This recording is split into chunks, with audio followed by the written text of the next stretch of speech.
Greetings, Word Horde.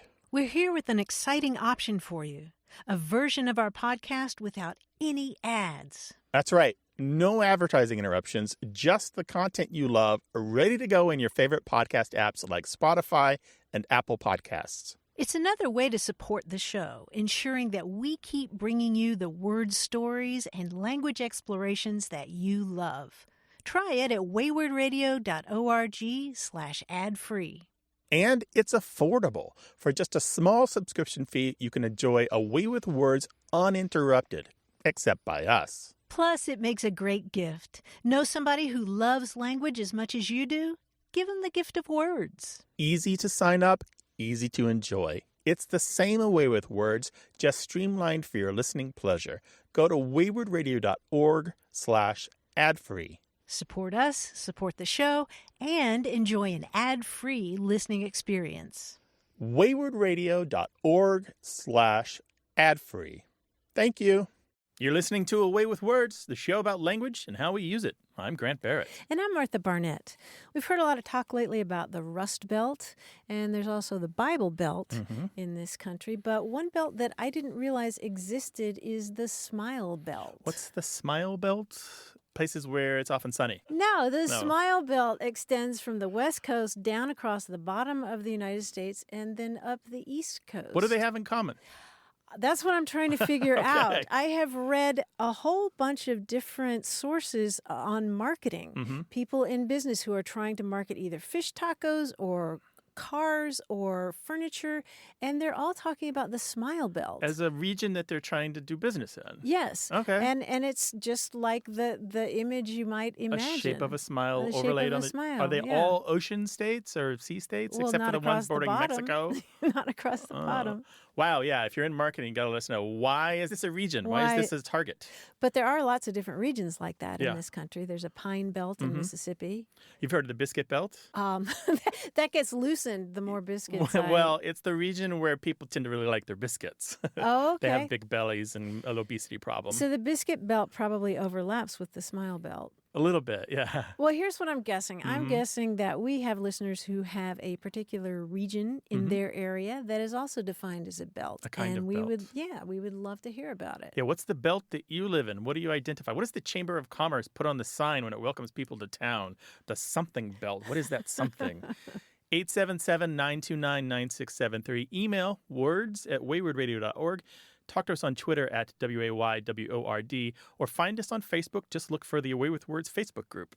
Hello, you have a way with words. Hi, how are you? This is Lindsay calling from Omaha, Nebraska. Hi, Lindsay Hello, from Omaha. Lindsay. What's up? What can we help with? So recently I given a big presentation to over 100 people, and it was a presentation how to use our product, and I didn't even realize I'd said it. But apparently during my presentation, I had pronounced the word VIA incorrectly. I received some feedback that said you gave a great presentation, but you mispronounced the word VIA, and they said, I want you to know that so you don't make that mistake again in the future. And I guess I didn't realize there was an incorrect way to pronounce it. Wait a second. Wait, let's talk about... Was this your employer? Yeah, was this your employer? Your boss? It was actually a customer. No, it was a customer's feedback on my presentation after I was helping them. Oh. Wait, did they stand up in the middle of the room surrounded by all your audience and tell you this? No. Oh, my Okay. gosh, I would have been mortified. No, they sent an email after the fact. Just to you? They sent you an email. That's nicer.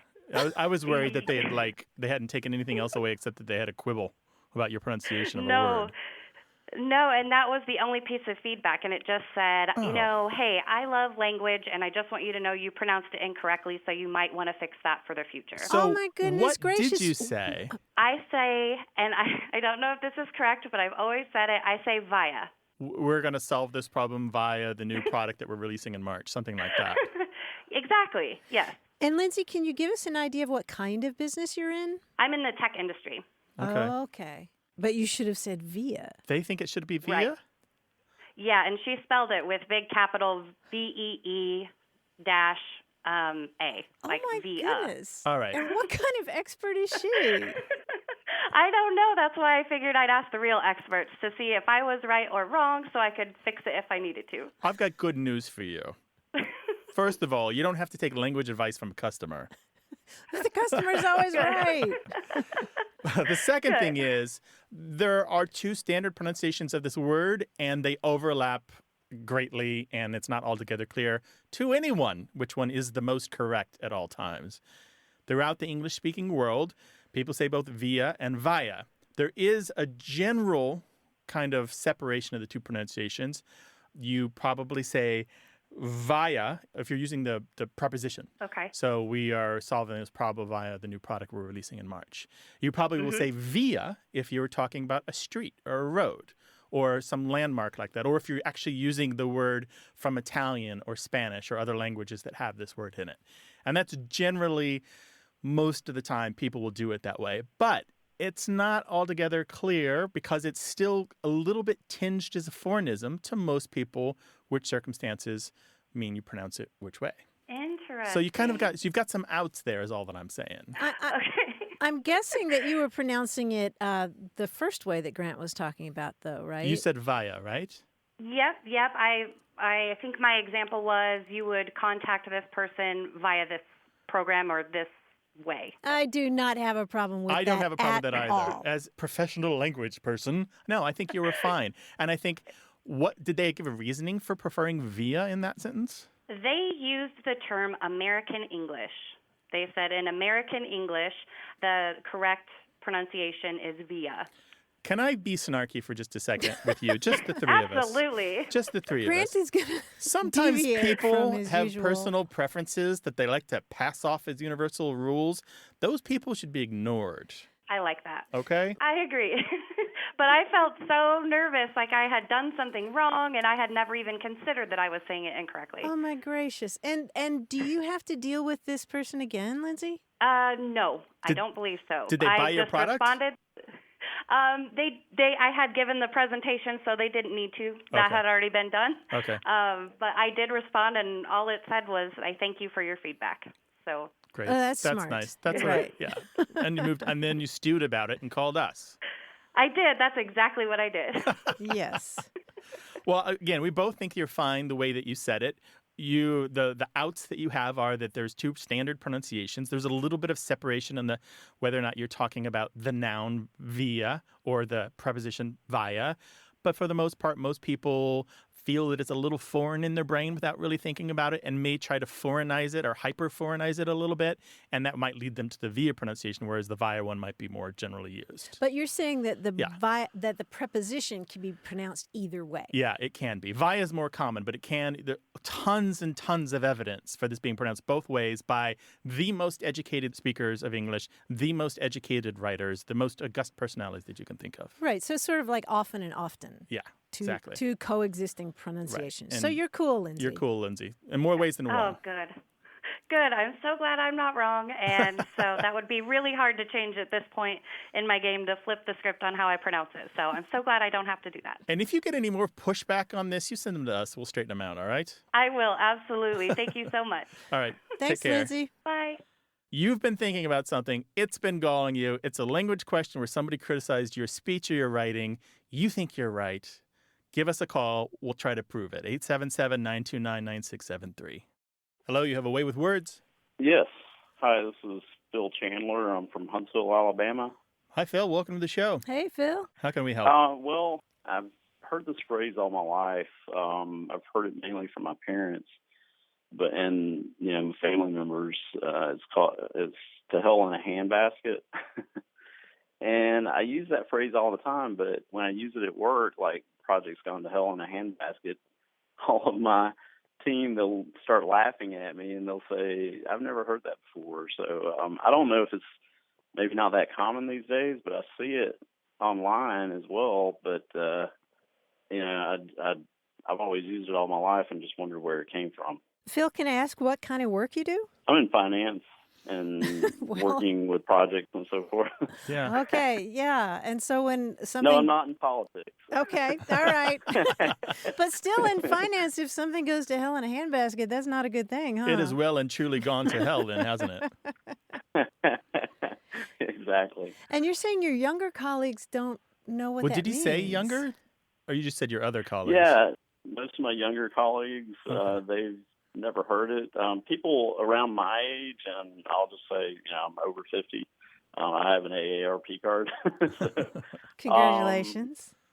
yeah, but most people in my age group, they've heard it before, use it, but when I use it at work, and I'm the king of colloquial euphemisms, but they've never heard it. Is that right? That's interesting. Well, Yeah, they must live bland and boring lives if they don't have that kind of color around them. Exactly. Or maybe their lives are great and nothing goes to hell in a handbasket. Oh, yeah. Maybe they've had no need for the phrase. Good for them. Phil, I can't tell you how many times we've gotten emails and phone calls from people who say the English language is going to hell in a handbasket. Yeah, so in our world, hell in a handbasket is really common. It's like the go-to phrase when people want to say, kids today, the language is just being ruined. Well, it's good to know I'm not the only one that uses it. Oh, no, not at all. Not at all. Not at all. In fact, this phrase has been around since at least the Civil War. Mm-hmm. Yeah. Okay. Yeah, and we're not really sure about the origin of it. Why handbasket? Yeah, why handbasket? I mean, some people have suggested that maybe it's because a handbasket is something light that you can carry easily, Right. and you're going to get to hell really quickly. Right. You're imagining like Little Red Riding Hood with a handbasket just kind of skipping gaily along towards the mouth of the wolf, right? Toward the mouth Yeah. of Yeah. the gates But of you're hell. you're in that basket, and she's like, la, la, la, just like swinging the Right. basket with no care in the world. Right. Right. Yeah, Yeah. I did a little research of my own, and it said that it could possibly come from Old English terms or phrases where, you have the guillotine, and this may be a Hollywood deal where it's derived really from Hollywood, but where the king or queen is in the guillotine and Right. it comes down, their head goes into the basket, Into the and so forth, basket, and that yeah. person theoretically is going to hell. Yeah. There's a giant gap, though, between the era of the guillotine and the American Civil War. And also, it is an American expression and not from the continental Europe languages. Yeah, so you're right to be skeptical of that. It was really popularized, too, in the early 1960s by the humorist H. Allen Smith. He wrote a lot of books. He was really, really popular, especially in the 40s, 50s, and early 60s. He was an American humorist who wrote things like Life in a Putty Knife Factory. And his autobiography in 1962 was called To Hell in a Handbasket, which I think is a great name for an autobiography, right? Exactly. So, Phil, does that help? Yeah, it does help. I'm glad that I'm not the only one that uses it, and Not at hopefully all. it isn't a phrase that's dying out, because I think it's kind of comical. Well, thank you both very much. Take I care, appreciate Phil. it. Okay. Bye-bye. Take care. You too. Bye-bye.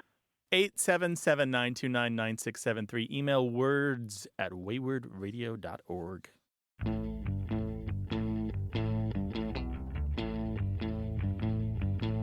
Felicia Fadlon wrote us from Los Angeles to share a linguistic heirloom. Her mother, Janet Myers, was from a farm in Franklin County, Indiana, and the phrase is, stop letting the penguins out. Do you know this? No, that's new to me. That's what you say to a kid who's standing in front of the open fridge for too long. And Felicia says, I now laugh when I catch myself saying it to my own kids, stop letting the penguins out. Totally taking that. I know. I can just imagine if I were 4 years old and I had somebody say, stop letting the penguins out, I would be pushing the door shut so quickly. Yeah. And it turns out she thought that it was her family's own expression, but not at all. Lots of people say it? Lots of people say it. In fact, I found online, stop letting the penguins out refrigerator magnets. That's cool. And what I love about it as a parent is that anytime you can inject humor in telling a child what to do, you're more likely to get the result you want. Right. And you want that door closed. 877-929-9673. You're listening to A Way with Words, the show about language and how we use it. I'm Martha Barnett. And I'm Grant Barrett, and here he is, John Chinesky, our quiz guy in New York. Hi, John. Hi, Grant. Hi, Martha. Now, you guys know when I talk about puzzles or quizzes or trivia with people, I avoid using the word hard because it seems to only have a bad connotation to most people. People always ask me, is your trivia hard? And I always say, it's challenging. Because that's what fits my philosophy of puzzles and games. Challenge yourself. Try. Play. Don't be intimidated. Go and do it, right? So, since I don't get a lot of use out of the word hard, I thought I'd use it in this quiz. What I did, I looked up a whole bunch of synonyms and near synonyms of the word hard. So this is my really hard quiz. Okay. All right. For example, the titular character of a popular Netflix series is described with this adjective: even in the title. In other words, she's the hard Kimmy Schmidt. Unbreakable. Yes, exactly. Hard, unbreakable. Very good. So I'll give you some variations on the word that we're going for, and then also a use of the word in other words. Okay. Okay? All Here we right. go. This word for a state of matter is used as an adjective that describes electronics that use semiconductor devices instead of electron tubes. In other words, it's a hard state radio. Solid state. Yes, solid state radio. Very good. This word can mean a company, and it's often used to describe cheese or a handshake. Though you might say hard cheese, you'd rarely say hard handshake. Firm. Yes, firm. Very good. Hard is firm. This word is an adjective that describes revolutionaries or others engaged in defiance. It can also mean not likely to be affected by. In other words, my watch is water hard to 50 meters. Proof. No, let's look for something resistant. slightly Water different. Yes, resistant. resistant. That's where we get the rebels. Revolutionaries and rebels are resistant. Resistant. Yes. This word means having the properties of a mixture of iron and carbon. In another sense, or in other words, you might be a fan of the 70s rock band Hard Dan. Steely. Dan. Yes, Steely Dan. This word means powerful or done with a great deal of force. In other words, you might be nostalgic for the cartoon hero Hard Mouse. Mighty. Mighty Mouse. Mighty is hard. This word means difficult to bear or unpleasant. In other words, try to stay out of the way of the hard reaper. Grim. Grim, yes. This word can be a noun meaning the back of the boat or an adjective meaning unsympathetic and severe. In other words, you might be a fan of Howard Hard. Stern. Howard Stern is right. Finally, this word can refer to a problem that's like a tangled rope. In other words, you might look to hard pine for lumber that's used in paneling and furniture. Naughty. Knotty is correct. You Knotty guys- is Spelled Pine. with a K. Yes, exactly. Yes. Knotty. You guys found that hard quiz to be pretty easy, I think. Yeah, sure. Yeah, easier than usual. You throw us some softballs. We're in trouble next week, though, I bet. Okay, we'll see. John, thank you so much. Thanks, buddy. Thanks, guys. Bye-bye. Take care. This is a show where we talk about language in all its glory. So call us 877-929-9673 or send us your stories about language to words@waywardradio.org. Hello, you have a way with words. Hi, this is Noelle calling from Jericho, Vermont. Hello, Noelle. Welcome to the show. So I am calling with a funny question about the expression, sorry, Charlie. We used to say it to my son a lot, and it started out as a funny thing and then turned into a nickname, and now we actually call him Charlie. And I was just wondering where that may have originated from. So now it's a nickname for your child? Yes. So Charlie was actually born with the name Mia, and as the years went on, Charlie expressed feelings about being a male and not a female. Okay. And so when we started to kind of make those changes, Mia wasn't a very fitting name for a male. And so we had been saying sorry, Charlie, to him so much that we just started calling him Charlie. How nice is that? Oh, wow. What kind of context would you say that in? Sorry, Charlie. Oh, just, in a simple, like, no, sorry, you can't do that, or sorry, you can't have that fifth cookie. Sorry, Charlie. And Charlie was born in what year? 2008. So Okay. he's 8 years old. Oh, gosh, relatively recent. I'm sure that lots and lots of our listeners are thinking back to an old commercial for Star-Kissed tuna right now. Oh, okay. Did you ever see these commercials for Star-Kissed tuna that had Charlie the tuna in them? I didn't, but when I mentioned this whole thing to my mom, she brought that up. Yeah. And I just wanted to kind of wait and hear what you guys had to say. I'm 31, so I don't know if that commercial was before my time. But Well, Not completely, but maybe mostly. Yeah, they started back in 1961, and they were these animated commercials featuring this tuna named Charlie, and he was sort of what you might describe as a hipster. He had these cool, clunky glasses. Beatnik maybe for the earlier. Yeah, the beret, I remember. Right. A beret on a fish. It was a Greek fisherman's Oh, hat. wow. It was a Greek fisherman's hat. He was stylish, And chunky glasses. he thought that he was really cool, and he thought that he had really good taste. But the thing was that Star-Kissed Tuna was looking for tuna that tasted good. Yeah, that was the line, So- right? The announcer always said, "Sorry, So- Charlie." Yeah, and there were many, many, many versions. I think about 80 versions of these commercials that would run over the years. And every single time in the commercial, he would be full of hope, going toward a hook, hoping that he would be caught and used by the Star-Kissed Tuna Company, which is sort of weird. You know, that reminds me of Right. all those restaurants you see with happy cows outside that Right. serve steak or happy chickens. That was his fondest dream, and he just never got it. And a little sign would come down. You can see these On the hook, right? yeah, on the hook. Go to the Star-Kissed Tuna website because they have a whole history on Charlie because they're very proud of him. And he's because still their He mascot. sold lots and lots and lots of tuna that way. Yeah, he's still their mascot, although I think they've dropped that kind of commercial. Yeah, and his voice Okay. was very distinctive. It was like Charlie. Like a New York or Brooklyn. Yeah, it was Herschel Bernardi who was the star of the TV show Arnie for many years. People Okay. may remember that as well. Sorry, Charlie. Star-Kissed doesn't want tuna with good taste, but tuna that tastes Tastes good. good. That was the line. That's so great. Yeah. Well, thank you guys so much. I had fun with that. Yeah, That's sure. great. Thanks for a sharing your lot. family Okay. story, too. Bye-bye. Bye-bye. Thanks, guys. Bye. 877-929-9673.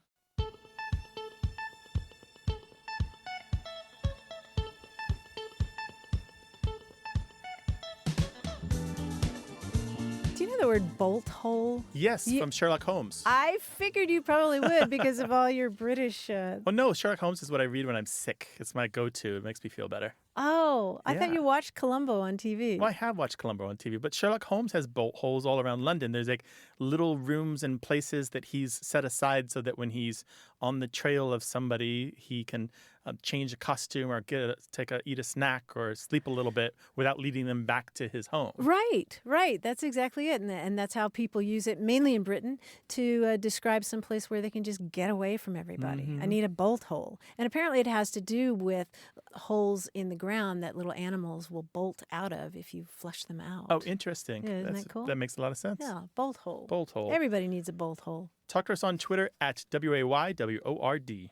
Hello, you have a way with words. Hi. Hi. This is Marlis calling, and I'm calling from Cambridge, Wisconsin. Hey, Marlis, welcome. Welcome to the show. How can we help?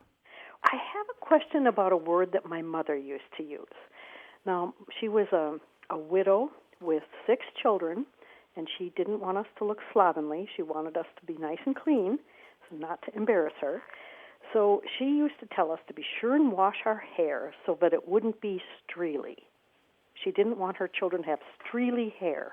Streely. Streely. I've never heard of that anywhere before except from my mother. Interesting. And Marlis, how did she spell it? I have no idea. It was just verbal I see. orders to the children. No streely hair. No, streely Was she hair. from Wisconsin as well? No. She was from northern Minnesota. Northern Minnesota. Any Irish heritage there? Oh, yes. Yeah, both her side and my father's side, mostly Irish. I ask, and it's good to have the confirmation because streely ultimately comes from an Irish word meaning unkempt. Really? Yeah. So a streel is somebody who is unkempt. Their personal appearance is in disrepair, so to speak. And unkempt is another word she used frequently. We were not to be unkempt. Yeah, the older synonym for it, by the way, for a streel, the noun, is slut, which has nothing to do with sexual proclivities. It just has to be, slut used to mean just like you're personally, physically, slovenly, Yeah. careless Really? about your appearance or even dirty about your appearance. Uh-huh. And so this streel came to the United States, and the adjective form isn't quite as common as the noun form, but it pops up here and there. But almost always there's an Anglo-Irish connection. The roots are usually pretty apparent there that it was handed down through the generations from somebody who ultimately came from Ireland. Well, it could have been also, my father's parents were both born in Ireland. Oh, so interesting. it could have come into her, Through him. language Sure, from my yeah. father. So it's sometimes spelled S-T-R-E-E-L. It's also sometimes spelled S-T-H-R-E-E-L.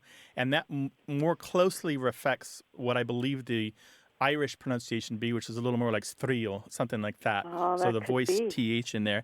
And Uh-huh. before that, in the Gaelic, it comes from words that have to do with flapping or flailing or dragging. And this refers to banners, for example, that might not be well attached. Or imagine a ribbon that has come undone, Oh, or the yeah. hem of a skirt that is trailing in the dirt, or laces that aren't completely fastened. Well, So I you know, but we weren't to have oily, like Yeah. stringy hair, and that's what she meant. And I could see that. Like, so you have the stringy hair that's not like Mm-hmm. neat and cared for and maybe tied up or put in a bun or something.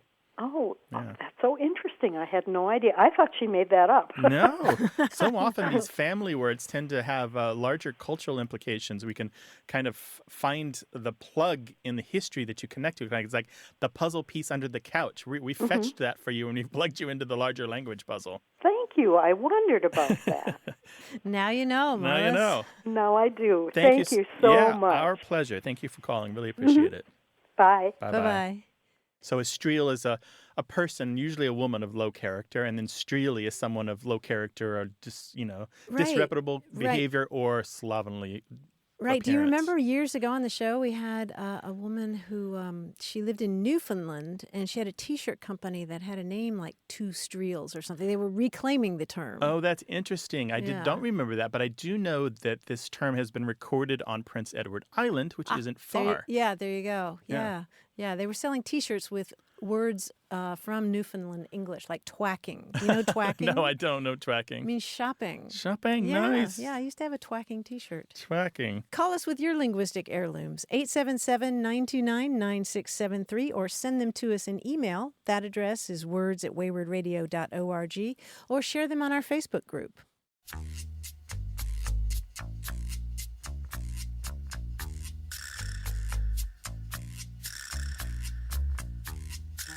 Here's an Irish saying that I really like, although I find it hard to say.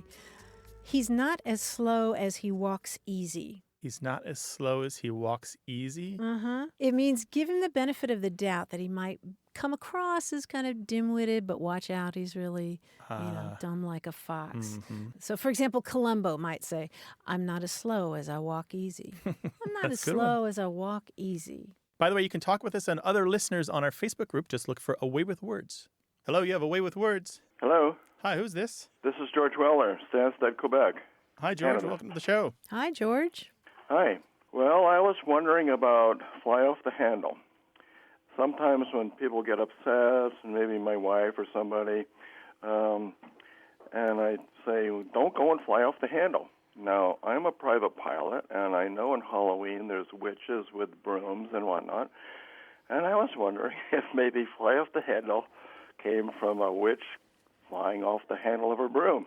Boy, I never thought about that image of flying off the handle, meaning riding a broomstick through the sky and then flying off the handle somehow, just getting a little crazy or getting a little overly excited about Yeah, Halloween. maybe having a little too much to drink or something. So that's what flying off the handle means to you, just a general excitement?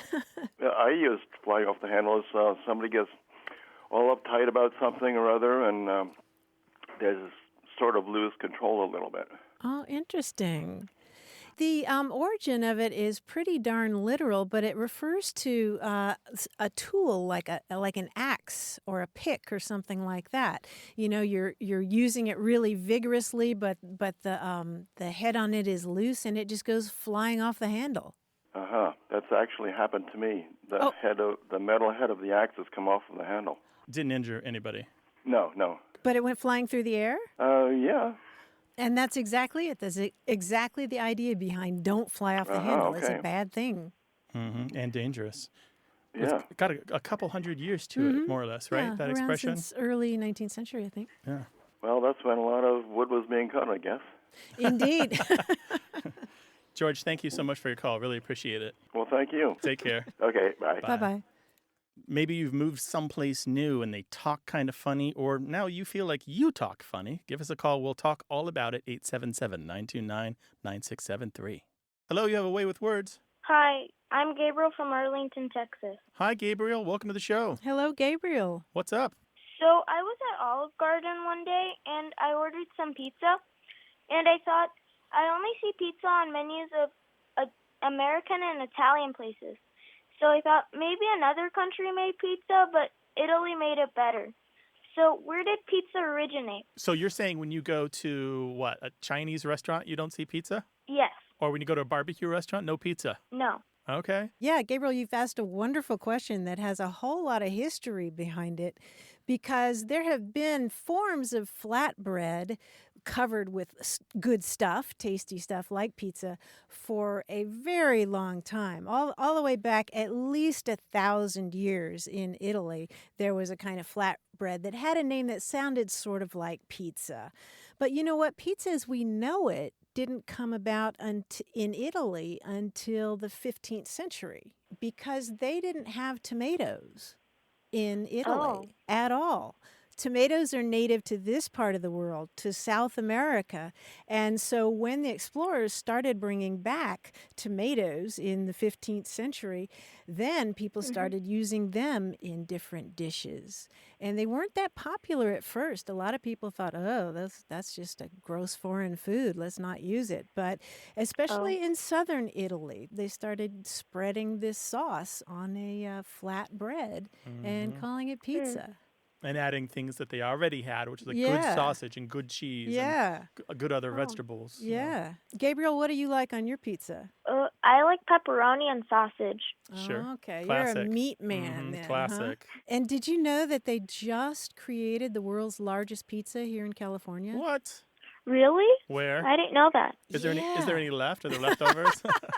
No, this was really cool. This was just a few weeks ago in Fontana, California. They made this pizza that made it into the Guinness Book of World Records, Gabriel.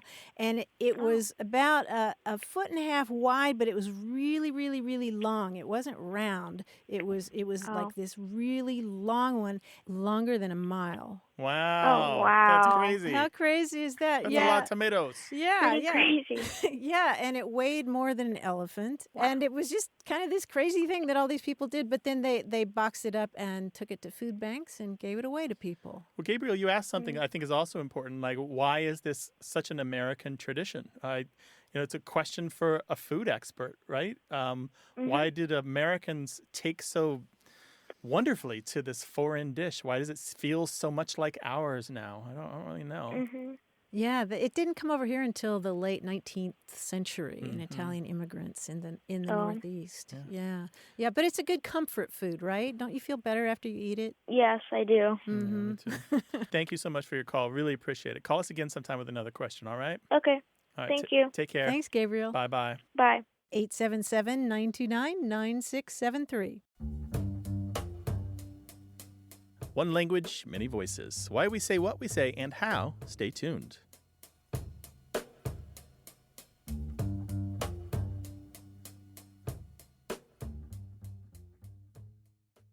You're listening to Away with Words, the show about language and how we use it. I'm Grant Barrett. And I'm Martha Barnett.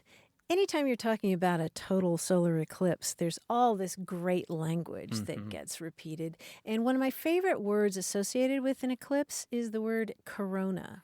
Corona, and not the beer, but related to the word for the beer. Well, yes. Crown, right? It comes from the Latin word corona, which means crown, and the corona is the sun's upper atmosphere, which you see only when the moon completely blocks out the rest of the sun. In a full eclipse. Yeah. And you can learn new things about the sun that you can't really tell otherwise because it's not as bright. Exactly. Interesting. But what's cool about the word corona, it actually gives us the word crown, which comes from the Latin.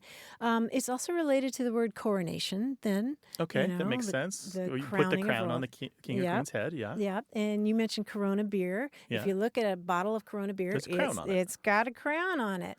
And the other corona in our language is coronary arteries, because the coronary arteries sort of wreath around the heart.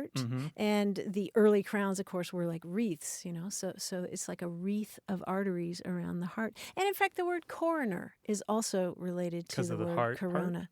No. The word coroner also goes back to the word corona, because originally a coroner was an officer of the crown, and the coroner had all these different duties, but over time those duties narrowed to just dealing with dead bodies. Interesting. And in my mind now, I'm singing the Simon and Garfunkel song, Rosie, the Queen of Corona. Right? Queen of Corona. Yeah.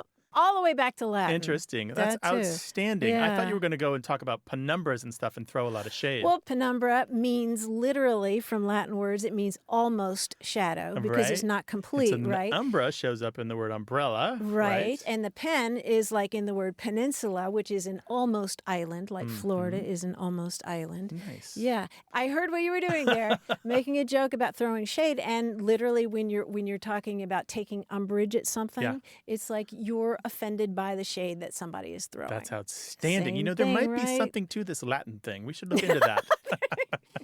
Has maybe anybody looked people into should that? study Latin. It's weird how often that comes up when we talk about word origins. I know. And Greek, too. Like the Yeah. word eclipse, for example, comes from Greek words that literally mean an abandonment, Ooh. a falling away. I mean, can you imagine how traumatic that would have been? If you didn't know it was back in coming, the day? right? Yeah, you didn't know it was going to be over. Right. Abandonment. That's crazy. Well, as you can hear, we talk about word histories all the time on the show. Language is complicated and interesting and thoroughly connected to the history of the human race. Find out more. Call us 877-929-9673. Hello, you have a way with words. Hi, my name is Mary. I'm calling you from Bellevue, Nebraska. Oh, welcome to the show. What can we do for you? I help out with the Chinese students at my university, and one of them asked a question about the slang tuckered out, and for the life of me, I couldn't think of an answer to give them, and I felt so bad. I thought maybe that tuckered out was like a bastardization of tired out, but that seemed a little bit off to me. So what can you do for me? Yeah, and this is a term that has sort of an obscure history. A lot of people have associated it with the notion of the term tucked, which can refer to an animal like a dog or a horse that is extremely malnourished and therefore slow in general, and they get this sort of look around their ribs where it looks as if the skin is sort of tucked there because they're just so very thin. Their body kind of narrows at that point. And so I know a lot of people have associated it, with that tucked look in animals. Yeah, I never would have thought of that. Yeah, that's actually mildly horrifying. Yeah, it certainly yes, is. Indeed. And you'll often find in the historical record that tucker alone just exists as a verb without the out. So you can tucker someone or something can be tuckered without out in there at all, going back to the early-ish to mid-1800s. And then there's an older, much, much older verb, now I'd say obsolete or at least archaic in English, the verb tuck alone, T-U-C-K, often meant to criticize or condemn or even beat someone, to punish, to chastise. And in the way that I could see someone kind of adopting that body protection stance that very much looks like your limbs are tucked in. My personal opinion is that there is some interplay between the verb tucker and the now archaic verb tuck that kind of leads us to the modern understanding of being tuckered out. Well, English has a really violent history. Oh, yeah. Welcome to humanity. It does, and particularly in relation to how we have treated animals over the centuries. There's a whole talk I can give about that. Because the story I was reading with them that had that slang term in it was not horrifying at all. And so now I'm not really sure how to bring that up with them, but I'll figure it out. Well, we can give you a little linguistics lesson that you can take to them. You can talk to them about the concept of amelioration. And so language often goes through this process of words that are really negative or really severe becoming a little more positive or a little more neutral at least. And that's where we find them in the modern language. Yeah, I wouldn't say you shouldn't use the term at all. No. I mean, it's been ameliorated. Yeah, it's been ameliorated, and its history and its etymology don't have to overwhelm our modern understanding of the word. So, Mary, thank you for calling us about this, and let us know if you encounter anything else in your classroom. Thanks very much. Bye-bye. Bye. Well, maybe you've been talking with people who speak English as a second language, or maybe you speak English as a second or third or fourth language yourself, and some word has caught your ear and you're wondering about it. Give us a call, 877-929-9673, or send it to us in email. That address is words@waywardradio.org. Hello, you have a way with words. Hi there. This is Carlton Crutchfield, and I'm calling from Minneapolis, Minnesota. Hello, Carlton. Welcome. Hi, Carlton. Welcome to the show. What can we do for you? Well, I teach at St. Cloud State University in central Minnesota, and I teach undergraduates in the Herberger Business School. I'm a lecturer in business law, and I recently, in a lecture, used an idiom, a phrase, don't throw the baby out with the bathwater. And when I used that phrase with the average age 20 in my lecture, the average age of my students around 20 years old, literally hands went up in the air, faces became twisted, and they were just astonished and I think repelled by the phrase. And I discerned their discomfort, and I said, have you ever heard that before? And no one raised their hand. I have 36 students, and not one raised their hand. And then I felt very old. I thought there's a generational gap. And then it got me thinking, what is the history and usage of that phrase, and whether or not there's a gap between generations in the use of that phrase. And Carlton, are these all native English speakers? Oh, yeah. Well, mostly? I would say 90 to 95% of them, yeah. So it is an age gap then, surely, or a life experience gap. Maybe that's the better way to put it. They just haven't done enough reading any yet, babies right? out with bathwater. Give them a few more decades and they'll encounter it. But I bet they're all seeing it now. They've all seen it a million times since they heard you say it. Yeah. Well, I remember. Well, I didn't use it again. Okay. Because it seemed to create discomfort. It's almost like the imagery it made them uncomfortable. And then I thought, well, there's got to be a better way to say the same idea.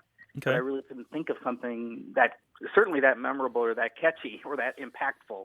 Well, I had the same experience when I was 5 years old of being traumatized by my mother saying something about throwing the baby out with the bathwater. But I was 5 years old. I wasn't 20. Yeah. Well, I don't know. I was really surprised by it, and that's what prompted my call. And also, I got a little bit worried because I thought, are we losing something here? Well, the language is always in flux, and we can't hold on to everything. So, yeah, some stuff goes, some stuff stays, and it's hard to control which is which. Mm-hmm. But I will tell you, there's a great history on this expression that will scratch every itch you ever had about the expression throwing the baby out with the bathwater. There is a chapter, an entire chapter, about 25 pages, in a book by Wolfgang Mieder. He's German, I believe. It's called Proverbs Are Never Out of Season. And the entire chapter is about the history of don't throw the baby out with the bathwater.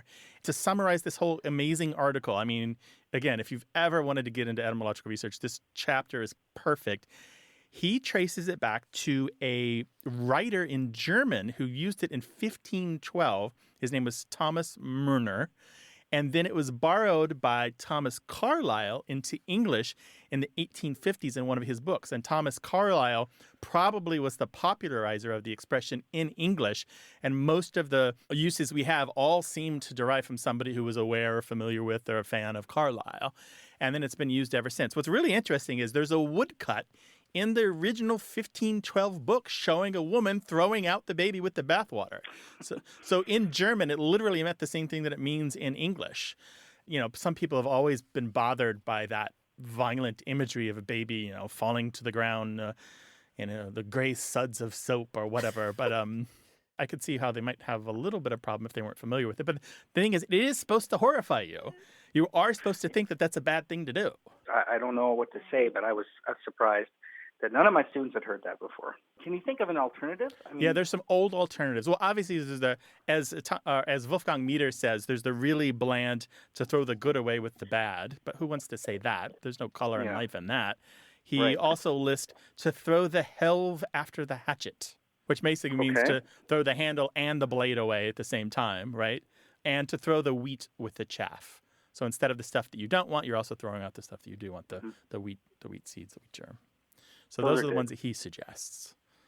Well, I've made notes. I'll try to integrate that into my lecture. Carlton, I hear an extra credit assignment coming on. I think you should assign that article to all your students. Seriously. Well, if I can link it to business law somehow, maybe I'll be able to do that. Thanks for the information. I appreciate the show. Sure. Take care. Okay, Take care. Keep Bye-bye. up the good work. Bye. Bye-bye. So we're going to give you the assignment to teach Don't Throw the Baby Out with the Bathwater to the people around you, including your kids and grandkids. And we got another assignment, which is to give us a call, 877-929-9673, or to send us an email to words@waywardradio.org.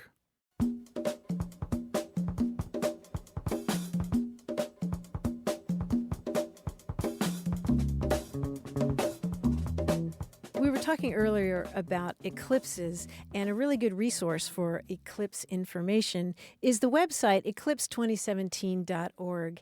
And there, Dan McGlon is an eclipse enthusiast, and he's got all this great language involving eclipses. But I just wanted to read you his description of a corona because it's so cool. He writes, "All the sun's light is blocked, and you're looking at the most beautiful thing you're likely to ever see, the solar corona shimmering around the moon's disk brilliantly, and which is only about as bright as the full moon. It will look to you as though someone has painted the sky a deep blue black, has cut an impossibly black hole in it with a pair of scissors, and then smeared radiant, glowing, shimmering cotton candy around that hole. No picture in the world can do justice to the sight you have before you, and you will want to etch it into your memory forever." That's beautiful. That's an enthusiast, an right? Eclipse. Yeah, he's so in love with the eclipse. Yes. Give us a call, 877-929-9673. Hi, you have a way with words. Hi, this is Haley Stout, and I'm calling from Flower Mound, Texas. Welcome to the show. How can we help? Well, I had a phrase that I've been curious about for some years, and I understand what it means, like the context that my son's teacher used it in, but I was just wondering about the origin of it or where this phrase comes from. And what she was my son's middle school teacher. She was an older lady. And when the kids would ask a question or she would ask a question and they would say, but I don't, or but I can't do, she would always say to them this phrase. She would say, "If all our butts were candied nuts, we'd all be fat for Christmas." And it's just kind of a funny phrase. And I was just thinking about it the other day. And then was listening to your program, and I thought, well, I'm going to call in and see if they know anything about this. So the story is that a kid or somebody will say, "Oh, but I can't do it." And then the adult says, "If all our butts were candied nuts, we'd all be fat for Christmas."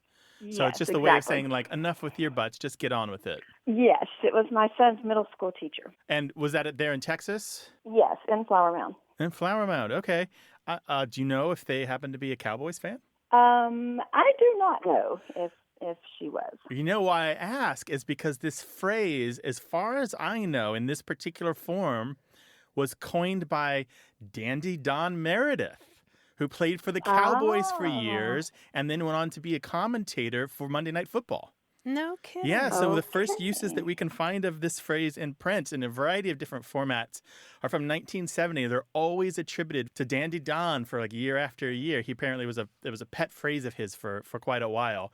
And his version was, if and buts were candy and nuts, what a Merry Christmas we would have. Okay. But he said it a few So other maybe ways, yeah. But what's really interesting about this, he's plugging in to a larger tradition in English that goes back 800 or 900 years to using ifs, buts, and ands as plural nouns kind of in a series or it's all together to kind of to collectively refer to doubts about a situation. Say, in a political situations, if the ifs and ors get their way, then we're going to lose this election. Or if the ands and the buts were anything serious, then then the ball game would have gone another direction. So it's really, really interesting that he's touched on to a larger tradition of using these conjunctions as nouns, which they're not really nouns. Again and again, when he was describing a football game, somebody like, if that pass had just made it 3 more yards, and he'd be like, yeah, well, if ifs were candy, then we'd have a great Christmas. Right. And I think this is just kind of her way of kind of keeping the kids going or keeping control or, keeping them engaged or whatever. Yeah. She just, didn't want to really hear the excuses.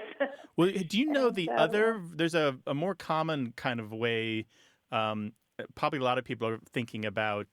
if wishes were horses? If wishes were horses. Do you know that one, Haley?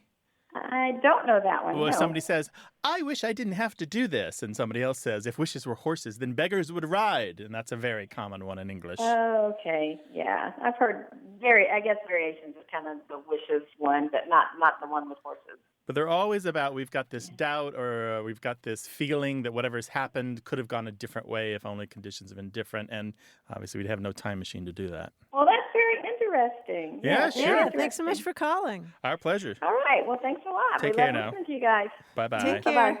Well, we know there's something that's said in your house. You've had the question in your mind for quite a while. Now's the time to call us, and we are going to help you solve it. 877-929-9673. Email words@waywardradio.org or talk to us on Twitter at WAYWORD.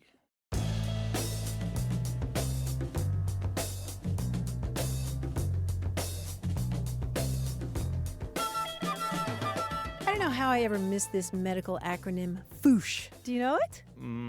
Something, I don't know, fish out of water, fish out of something? No, it's a type of injury on your upper extremity, that is your arm or hand. Mm-hmm. It stands for fall on outstretched hand. Ooh, A ouch. FOOSH. FOOSH. Yeah, painful, right? Yeah, that's how I dislocated my shoulder in 2003. You FOOShed? Yeah, I was roller skating. Yeah, down I went. Oh my gosh. That Put FOOSH the arm out to catch myself and popped right out. That was a FOOSH. Yeah, it was a FOOSH. 877-929-9673. Want more Away with Words? Listen to years of past episodes at waywardradio.org or find the show in any podcast app or on iTunes. Our toll-free line is always open, so leave us a message at 877-929-9673 and we'll take a listen. We love to get your messages at words@waywardradio.org or hit us up on Twitter at WAYWORD and look for us on Facebook. This program would not be possible without you. Grant and I are out to change the way we listen and think about language, and you're making it happen. Thanks also to senior producer Stephanie Levine, director and editor Tim Felton, director Colin Tedeschi, and production assistant Emma Kelman in San Diego. In New York, we thank quiz guy John Chinesky and that master of keeping it real, Paul Ruist at Argo Studios. Away with Words is an independent production of Wayward Inc. From the Recording Arts Center at Studio West in San Diego, I'm Martha Barnett. And I'm Grant Barrett. So long. Bye-bye.